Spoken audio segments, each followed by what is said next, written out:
tentang apa namanya, hacker ya, hacker. Ya. Itu di Indonesia ini pernah dibuat film, judulnya Black Hat. Oh, Black Hat. Black Hat. Black Hat. Itu Michael Mann. Michael Mann. Pemainnya yang main di Avenger, Chris Hemsworth. Ya.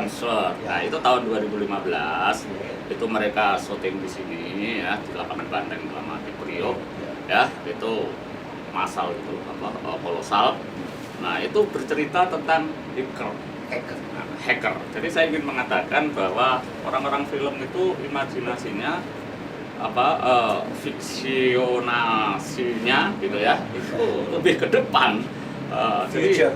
Bahwa Jakarta ini tempatnya hacker gitu ya, terus kayak apa? Berilah kekuatan, berilah keberanian, kau memberikan matahari di tangan kanan, rembulan di tangan, zaitun di pundak kanan, dan mata pedang pundak kiri untuk melawan kebatilan sosialis dengan perbuatan, dengan kata-kata, setidaknya dengan diam.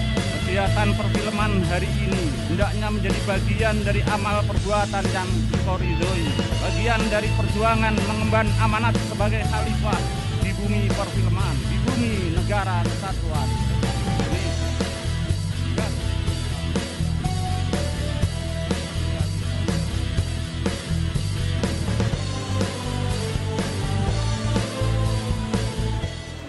Jakarta E-News Bondowoso ID.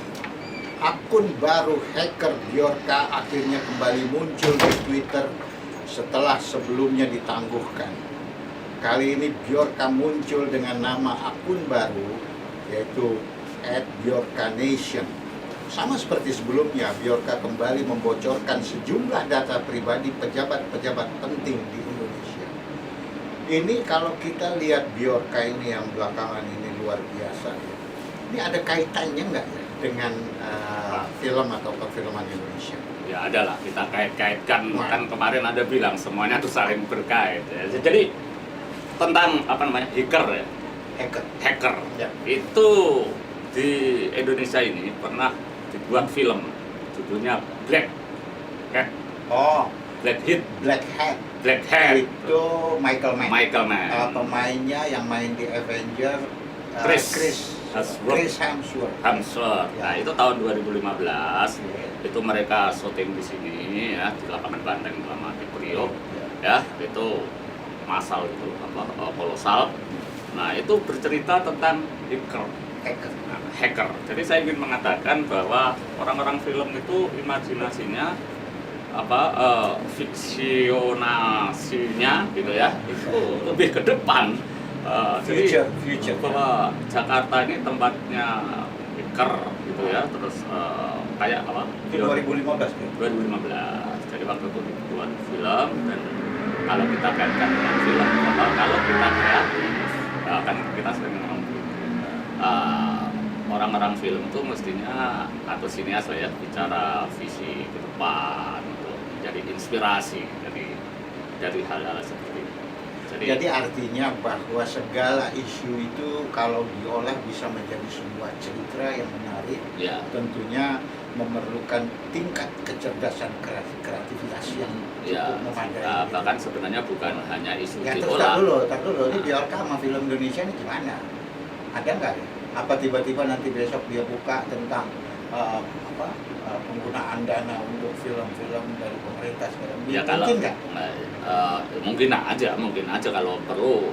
Ya kan gini, saya ingin memulai dari begini. Film itu filsafat teknis awalnya kan gambar bergerak, gambar gitu ya. Terus Moving image gitu ya. Terus kemudian ini berkembang. Jadi film bioskop itu kan salah satu saja dari jenis yang kemudian berkembang, dan dokumenter dan sebagainya, sampai akhirnya muncul yang namanya gambar hidup interaktif, bahkan disebut game. Nah, kalau itu permainan, ada juga yang tidak permainan. Nah, terus berkembang terus di era digital ini yang akhirnya menjadi visual dan kata-kata audiovisual gitu ya, yang bermunculan di digital.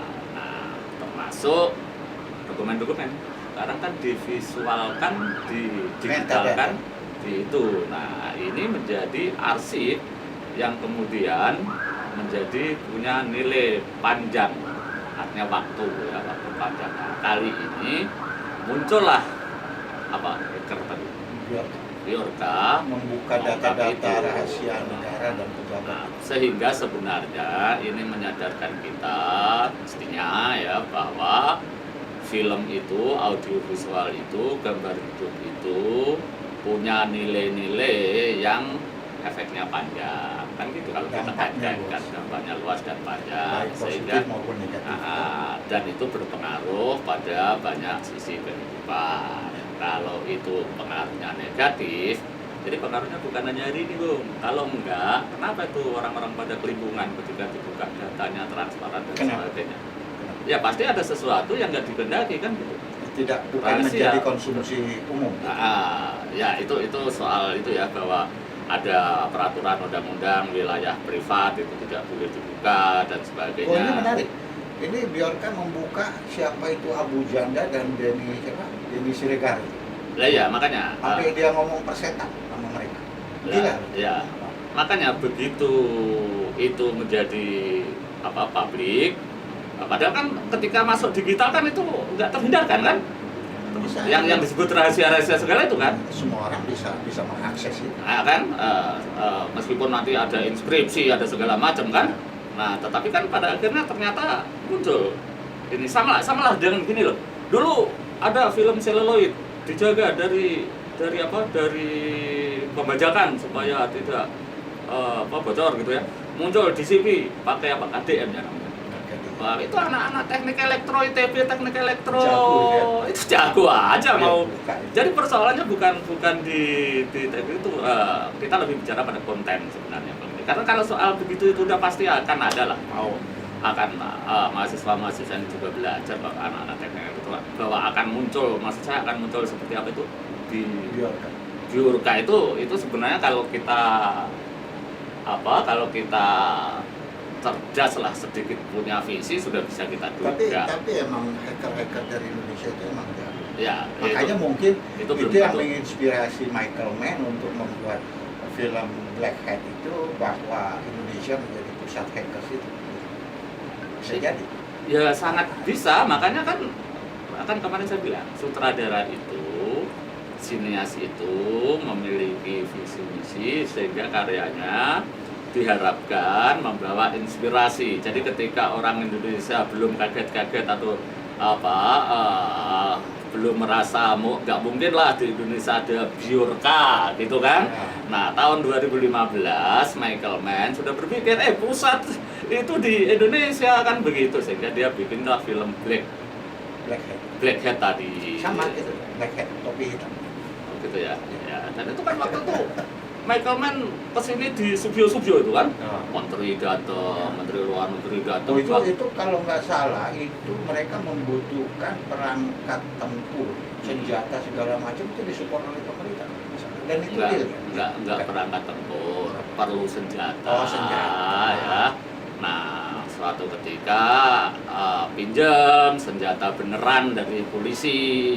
20 pucuk. Saya sempat ditanya tuh sama orang polisi, Pak Aglis, kalau orang membutuhkan senjata gini boleh nggak ya dipinjamkan untuk film? Saya bilang lah, undang-undang penggunaan senjata gimana. Nah, tapi kalau yang saya bisa ngomong, orang Indonesia aja kalau bikin film mau pinjam senjata, apalagi ini senjata beneran, tuh susah. Ini orang Hollywood, ya, film Hollywood yang notabene adalah saingan film Indonesia. Kenapa pada ribut melayaninya sampai segitunya? Waktu itu saya ngomong gitu diomelin, katanya tidak mendukung Indonesia sebagai tempat lokasi film yang harus dipromosikan, begitu. Nah, gimana tentang Bjorka lagi nih? Karena saya mengikuti dari membaca aja, tetapi saya melihat orang ini luar biasa. Apa motif Bjorka ini? Apakah memang dia murni berdasarkan dari hal-hal yang perlu dia buka kepada masyarakat untuk memperbaiki ini, atau bagaimana? Saya juga nggak paham. Ya, kita nggak perlu paham itu, tetapi bahwa ketika ini menjadi heboh dan disambut ada dua hal menurut saya ya. Satu adalah masyarakat Indonesia, rakyat Indonesia membutuhkan sesuatu yang sifatnya informasi yang benar. Kemarin saya bilang sekarang kan era darurat kebohongan, maka informasi yang sesungguhnya ini diketahui, meskipun tentu itu tidak terlepas kalau kita bicara undang-undang kan bisa juga biorka ini melanggar undang-undang, ya kan, dengan menjadi hacker atau itu pertama. Yang kedua adalah karena data-data itu kan sebetulnya kalau kita bicara data negara kan itu classified, artinya tidak boleh dibuka. Ya, yang kedua adalah bisa jadi memang dibalik yang sekarang kan data-datanya baru sifatnya kayak halaman depan dari sebuah buku aja kan. Nah, tetapi ada kepanikan yang luar biasa karena dikhawatirkan ya, hacker ini nanti punya atau mengungkap, mempublikasikan data-data yang tadi rahasia tersembunyi dan sebagainya. Nah, kalau rahasia itu tidak mengguncang atau tidak berisi sesuatu, nah, kan sebenarnya nggak perlu panik-panik aja. Ya kan sama dengan KTP Anda kan juga tercatat kan di mana. Kalau Anda nggak punya salah, nggak punya kejahatan apa-apa, ya paling hanya risih karena sering ditelepon gitu ya, apa yang nawarin utang online.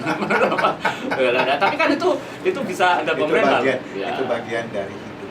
Iya, ya jadi itu. Tapi kita kaitkanlah dengan film di Indonesia ini.